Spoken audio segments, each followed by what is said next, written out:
These erode public trust, spark division, and fuel disaster and chaos. The Philippines cannot afford to ignore these threats.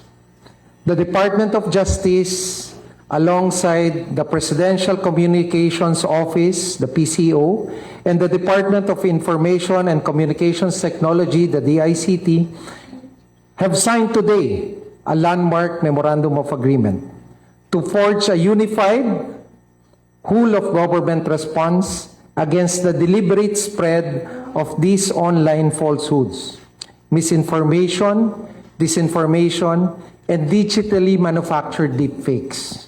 But our war on fake news is not about words. It is about protecting our constitutionally guaranteed right to accurate information and free expression. It is about holding to account those who spread lies, falsehoods, fake news, and disinformation. So today, the PCO, the DOJ, and the DICT are joining forces to establish a unified framework against fake news, online disinformation, AI-generated deepfakes, and digitally altered media. Kami po naman sa DICT, we provide the technology, cybersecurity, and infrastructure to defend truth in the digital space.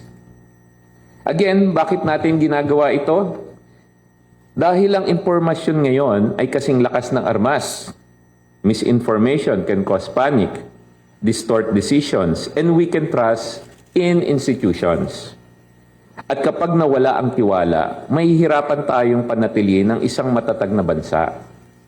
A digital space where truth is protected, information is verified, and deception is held accountable.